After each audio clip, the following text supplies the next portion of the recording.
Bonjour à tous, j'espère que vous allez bien. On se retrouve aujourd'hui pour une vidéo un petit peu spéciale. On va pas trop faire de pindouille, on va plutôt présenter un outil parce qu'on me l'a demandé. J'ai fait un avis sur la communauté YouTube et de nombreuses personnes m'ont demandé un tutoriel concernant l'aérographe. C'est parti.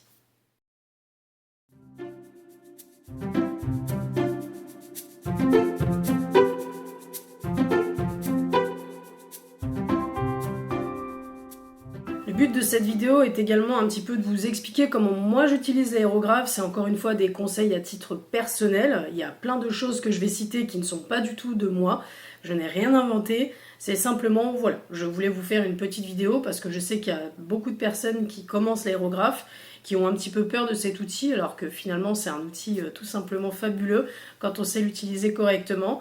On va aborder plusieurs points, donc le matériel, la dilution, et quelques tips comme ça que je vais vous donner pour améliorer votre pratique sur l'aérographe.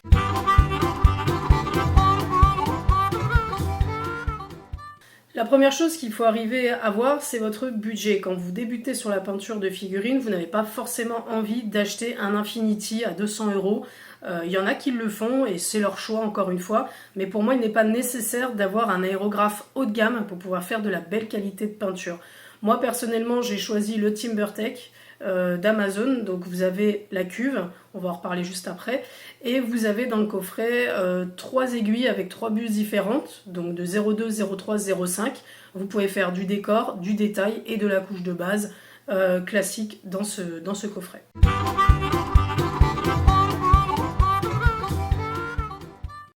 Mon compresseur est de la marque Fenga, donc également vendu sur Amazon avec une cuve qui peut supporter donc 3 litres, donc 3 litres d'air. Pourquoi choisir un compresseur à cuve? Tout simplement déjà pour le confort de travail. J'avais à l'époque un tout petit compresseur de la marque Revell, je vous le mets juste là pour faire un petit peu de la maquette.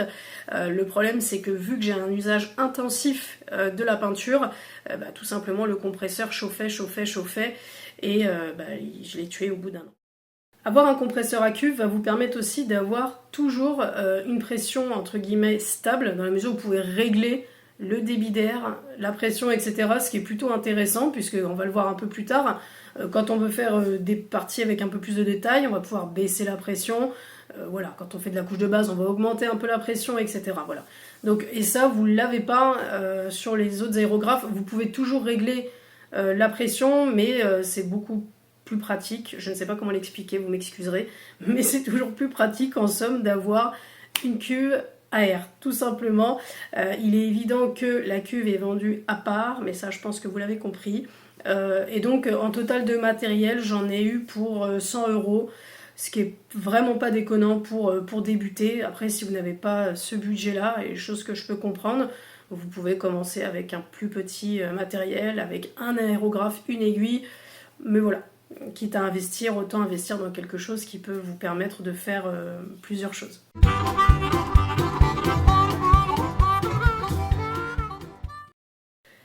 La dilution, ah là là là là, quel sujet la dilution. Vous êtes nombreuses à me dire combien il faut, qu'est-ce que tu utilises, comment on fait pour diluer. Alors pour vous raconter une expérience très rapidement, mon tout premier aérographe, je l'ai jeté par la fenêtre, tout simplement parce que j'ai eu l'excellente idée de mettre tout simplement de la citadelle à l'intérieur sans diluer. Ouais, c'est très con, et du coup je l'ai jeté par la fenêtre. L'aérographe valait 20 €.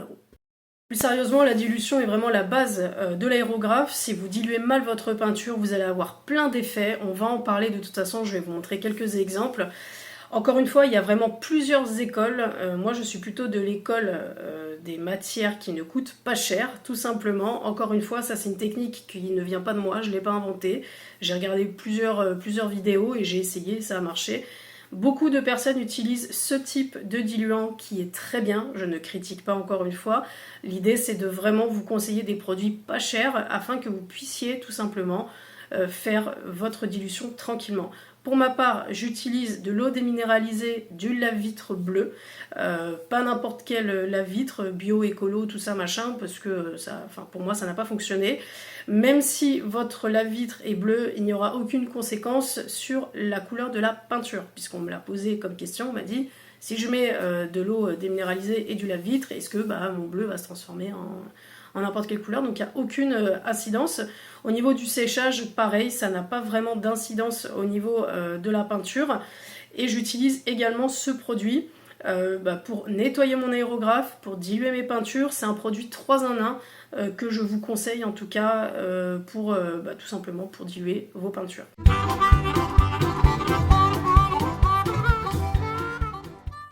En ce qui concerne l'entretien, je ne suis pas du tout le bon exemple puisque je nettoie mon aéro une fois tous les 3 mois. 3 mois. 3 mois. À peu près. Donc c'est pas la bonne technique non plus. Pour nettoyer mon aérographe, il n'y a rien de plus simple. Je le mets en fait dans un bac tout simplement, alors pas ultrason, je mets simplement mon eau déminéralisée, mon lave-vitre, je le laisse tremper, je vais le démonter pièce par pièce, voilà, et puis ça suffit. Après vous avez les petits goupillons avec le dévidoir. Il y a plein de petits accessoires auxquels je n'ai pas forcément abordé parce que voilà, j'en ai pas trop d'utilité, mais bon, sachez que vous avez ce type de choses, des petits goupillons pour bien nettoyer l'intérieur, etc. Moi, le plus important, c'est que tout simplement, que l'aiguille soit propre, que la buse soit propre et que ma gâchette fonctionne correctement. Pareil, je vous ai pas parlé des simples actions, des doubles actions. J'avais pas envie non plus de faire une vidéo ultra longue sur l'aérographe, il y a énormément de choses à dire. Donc pour l'entretien, si vous faites vraiment des toutes petites sessions de peinture, ne vous amusez pas, ou alors si vous êtes vraiment super minutieux, etc., ne vous amusez pas à tout démonter, tout remonter, etc. C'est une grosse galère, après vous faites comme vous voulez. Voilà, moi le nettoyage, je l'accorde vraiment quand je fais des énormes sessions et quand je vais souvent switcher entre mes couleurs. Voilà, donc pour cette partie-là, il n'y a pas grand-chose à en dire, si ce n'est que voilà. La seule chose, ne mettez pas votre aérographe dans l'acétone, au risque de faire gonfler les joints. Surtout que sur des aérographes comme je vous ai présenté, c'est un petit peu du bas de gamme, on va pas se le cacher. Donc du coup les joints sont très fragiles. Donc pareil, il faut être très très minutieux dans vos gestes, etc. Pour le nettoyage de l'aérographe.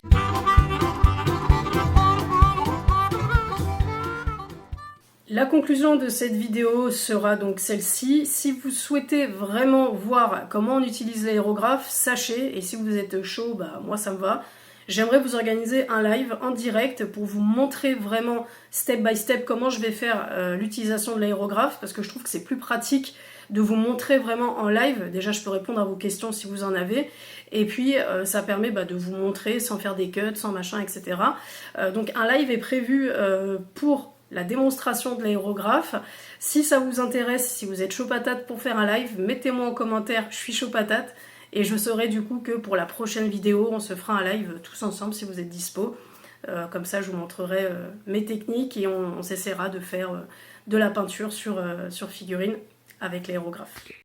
J'espère que cette vidéo vous aura plu. Si c'est le cas, mettez-le moi également en commentaire. Je vous dis donc peut-être à très bientôt pour un live. J'espère que vous serez nombreux.